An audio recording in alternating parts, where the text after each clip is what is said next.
हम सभी युवा वर्ग, सिर्फ युवा वर्ग था गुरुदेव, आज से 10 साल पहले आचार्य भगवान के चरणों में हम लोग आपके चरणों का पावन चातुर्मास ललितपुर में कराने हेतु निवेदन करने डोंगरगढ़ गए थे।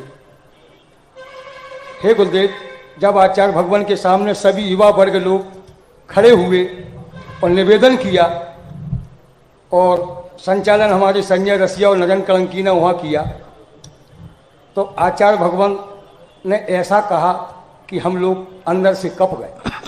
लेकिन आज जिज्ञासा आपके चरणों में करेंगे, चूंकि वो आपके गुरु हैं, हम लोगों के दादा गुरु हैं, उसकी शांति आप ही कर सकते हैं। गुरुदेव, आचार्य भगवान ने आहारचर्या के बाद मंच पर हम लोगों को मौका दिया। 15 मिनट हम लोग बोले, लेकिन मुस्कुराते रहे। बंद कमरे में जब आचार्य श्री पहुँचे तो वहाँ ब्रह्मचारी प्रदीप भैया और ललितपुर से मनोज भैया मौजूद थे। उनने हमें बुलाया, क्योंकि मैं क्षेत्रपाल मंदिर का सेवार्थी था। मेरे साथ कमरे के अंदर अविनाश सिंह अप्पू और संजय रसिया गए। गुरुदेव के मुखारबिंद से सिर्फ एक ही बात निकली, दूसरी बात नहीं निकली। क्या तुम्हारी हैसियत है सुधा सागर जी का चातुर्मास कराने की? गुरुदेव, अंदर से पूरी बॉडी का हमारा रोम रोम वर्तमान में भी खड़ा हो गया और समय भी खड़ा हो गया था। सिर्फ एक ही शब्द, क्या तुम्हारी हैसियत है सुधा सागर जी का चातुर्मास कराने की? गुरुदेव, मुंह से शब्द नहीं निकले। जब थोड़ी एकाध मिनट बाद अपने आप को संयमित कर सके, सिर्फ एक ही बात कही हम लोगों ने कि हे गुरुदेव, जिस तरह हम लोगों ने कुंडलपुर का कार्य किया, इसी तरह हम लोग ललितपुर का कार्य करेंगे। तो क्या गुरुदेव को यह पूर्वाभास था पहले से कि पार्श्वनाथ दिगंबर जैन मंदिर एक अभिनंदन उदय तीर्थ क्षेत्र के रूप में इस तरह बदलेगा? हे गुरुदेव, हम लोगों की इस जिज्ञासा का समाधान करें। चूंकि आपके चरणों के आशीर्वाद से 2012 से लेकर 2022 तक सेवा करने का मौका आपकी पावन प्रेरणा से इंजीनियर सतीश, मनोज, श्री चंद जी, अनोरा जी और ये संपूर्ण युवाओं की टीम आपके सामने खड़ी है। आज जिज्ञासा का समाधान कर दें कि आचार्य भगवंत ने ऐसा हम लोगों से क्यों कहा?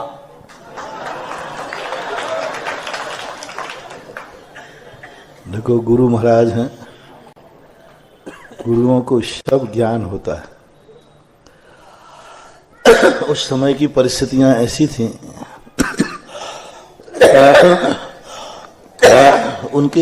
उनको ये ज्ञान में था कि यदि ये वहां बैठ गया तो कुछ ना कुछ तो हो गई। जय हो गुरुदेव, जय हो। जो कुछ होगा, क्या तुम लोग झेल पाओगे? क्या तुम तद्रूप अपने परिणाम कर पाओगे? और उनका ये कहना गलत नहीं था। पंकज बाबू, तुम्हें भी मालूम है, जब अपन सबने मिलकर के ये बात जब समाज के सामने आई थी, इस क्षेत्र को परिवर्तन की, तो कुछ चमगादड़ों ने चींची तो की थी। हम उन चमगादड़ों के कारण से ही आचार्य ने कहा है कि ललितपुर में चमगादड़ें बहुत हैं, और उनके बैठने के स्थान जब उठेंगे तो क्या तुम्हारी हैसियत है दूसरा? जानते थे वो, सब होता ही ऐसा है, क्योंकि वो हर शिष्य को जानते हैं। कौन सा शिष्य जहां गया, कौन सा शिष्य क्या कार्य कर सकता है, उसके लिए गुरु से ज्यादा कौन जान सकता है।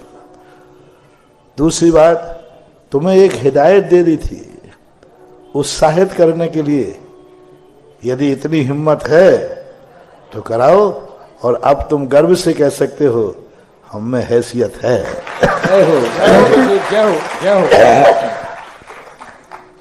अब दिखाने की जरूरत नहीं है, अब नहीं कहेंगे आचार्य से, अब कह ही नहीं सकते, क्योंकि वे खुद अभिनंदन की भूमिका देख करके गए हैं। अब तो वे ये कहेंगे, पूज्यवर कई लोगों से कह चुके हैं, काम करो तो ललितपुर वगैरह जैसा करो, कह चुके। देखो उन्होंने कितना बड़ा क्षेत्र बना लिया, ऐसे काम करो। जबलपुर में ये बात चर्चा में आई थी, लोगों ने कहा कि आचार्य से देखो वो भी तो समाज है इतनी बड़ी, कितना बड़ा कार्य कर रहे हैं और तुम लोग छोटे से कार्य भी नहीं कर पा रहे। तो गुरु के हर संकेत में दो अर्थ होते हैं, एक ओर हमें जगाना और दूसरी ओर भविष्य में वो कितना बड़ा कार्य होने वाला है, कितना बड़ा कार्य होने वाला है, क्या उसको संभाल पाओगे। तो ये प्रकार के संकेत गुरुओं के होते हैं और गुरु ने सब जान लिया था, क्योंकि मैं उनकी आज्ञा के बिना कुछ करता नहीं हूँ। उनको संकेत भेज दिया था और भेज करके उन्होंने जो आशीर्वाद दिया उसके बाद ही सब काम हुआ।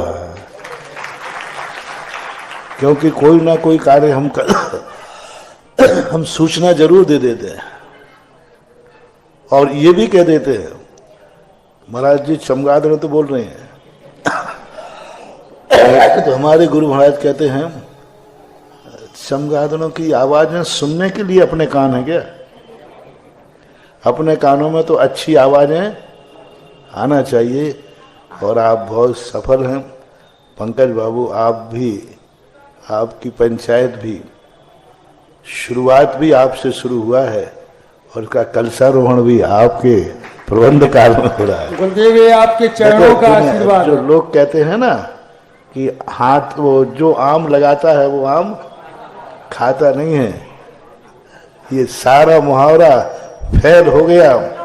जिस कमेटी ने आम लगाए थे वही कमेटी आज आम फलों को खाएगी। सब जो कहते हैं, प्रबंधक भी, अध्यक्ष भी और निर्माण कमेटी भी। निर्माण कमेटी भी सामने खड़ी है, शीलचंद जी, अखिलेश वगैरह सब, ये जितने साक्षी हैं, जिन जिन ने अपने क्षेत्र के लिए शुरुआत की थी वे सभी मौजूद हैं कि नहीं? बोलो। जिन जिन ने शुरुआत की थी और जिन जिन चमगादड़ों ने किया था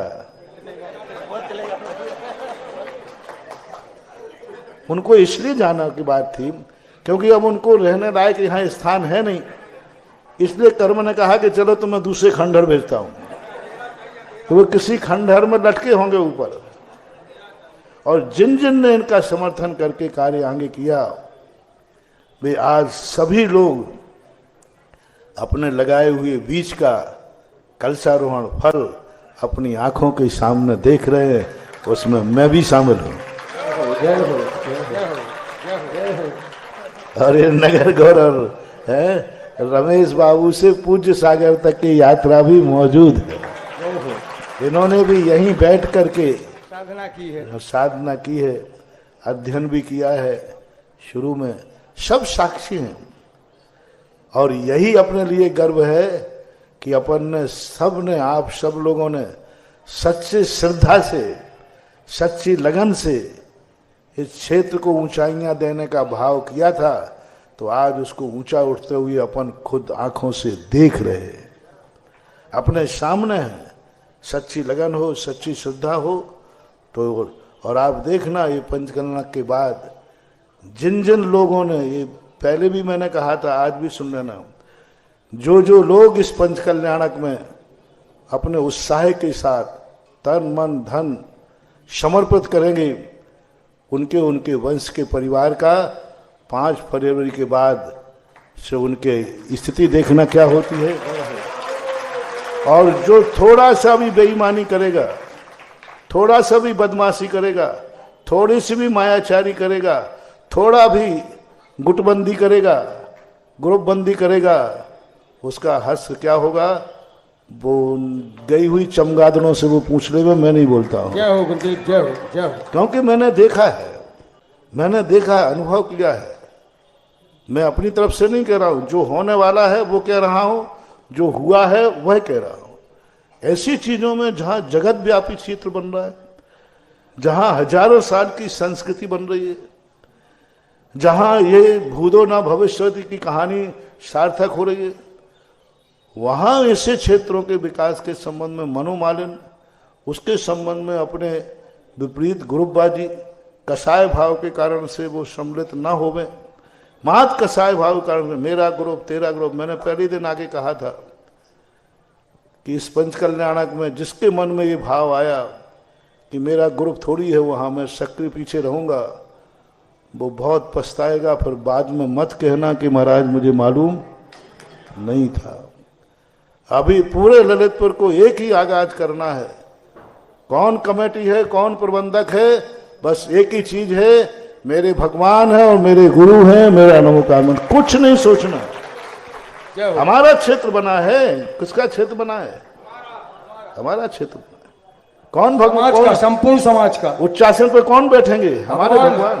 भगवान बैठे। संस्कृत झंडा किसका ऊंचा हो रहा है? किसका हो रहा है? भगवान का ऊंचा हो रहा है। इतनी विशालता लाओ महानुभाव, इतनी विशालता लाओ कि इतनी विशालता आ जाए कि बस हमें देव शायद गुरु के अलावा कुछ नहीं दिखे। कुछ लोग अभी भी गंदी राजनीति में उलझे हुए हैं, कुछ लोग अभी भी पक्षपात में उलझे हुए हैं, कुछ लोग अभी भी ऐसी चीजों में जिनके पात्र बनने में, जो पात्र बनने में जिनके परिवार सबसे अग्रणी थे वो पीछे हैं। वे इतने पीछे हो जाएंगे, इतने पीछे हो जाएंगे, कल वे पात्र बनने लायक भी नहीं रहेंगे।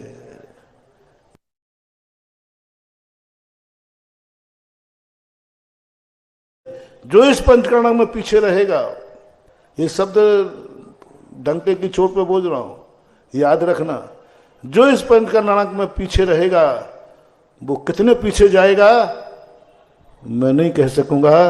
शायद उसके बाद किसी का नंबर ही नहीं बचेगा। इसलिए सब लोगों ने गर्व के साथ आज जो तुमने बात कही, मुझे बहुत खुशी है कि जिन महानुभावों ने, जिन लोगों ने अपनी साक्षी में इस क्षेत्रपाल को ऊंचा उठाने का संकल्प किया था, आज वो ऊंचा उठ करके आज मैं पंचकल्याण स्थल का निरीक्षण करके आया, गदगद हो गया। गुरुदेव, कई लोगों ने तो बहुत से रसों का त्याग भी किया था कि जब अभिनंदन नगर तीर्थ क्षेत्र बनेगा जब भी ग्रहण करेंगे। बहुत रसों का त्याग है। अब वो अमर रस का पान करेंगे, ऐसा रस उनको मिलेगा, अमृत रस का पान। यही तो दिन होते। आज पंचकर्ण के स्थल देखने गया था, बहुत विशाल, सारे रिकॉर्ड पीछे रह जाएंगे, ये 9 गजरत से भी आगे होगा। जय हो, जय हो, जय हो। जिस ढंग का पंडाल, जिस ढंग की वहाँ व्यवस्थाएं आप लोग कर रहे हैं, कमेटी कर रही है, बहुत गजब की चीज है। धर्म की भावनाएं तो हमारी पूरी हुई हैं और 28 से 5 परिवर्तक इन भावना की प्रभावना होना है। जय हो प्रभु, जय हो। और जो आचार्य सिंह ने गदगद भाव से आशीर्वाद दिया है, आज तक कभी आचार्य सिंह ने बुला के आशीर्वाद नहीं दिया। जो इन लोगों ने बताया, दाऊ गए थे हमारे, हम तो ऑपरेशन की वजह से नहीं जा पाए। दाऊ बताओ क्या बोले तुम्हारे।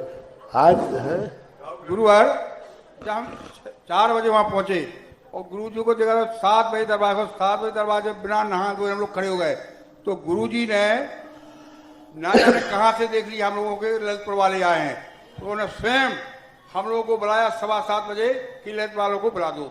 और हम लोग जब अंदर पहुंचे हैं गुरु जी, तो वहां तो महाराज जी इतने खुश थे, अपने आपका नमोस्तु, पूछा नमोस्तु, छुरा नमोस्तु, इतने को दोनों हाथ से आशीर्वाद दिया और कहते अरे दे दो, 2 बार तो आपको आशीर्वाद दे दिया था, आप क्या चाहते? तो हमने उनसे कहा महाराज जी अभी तो आपने पंचकर्ण का आशीर्वाद दिया था, आपने 28 तारीख से 5 तारीख का आशीर्वाद चाहिए, अब महोत्सव होने वाला है, हमारा आशीर्वाद है, आशीर्वाद है, आशीर्वाद है। मैं गुरु जब बुला करके आशीर्वाद दे तो समझ लेना कि अब क्या क्या होने वाला है।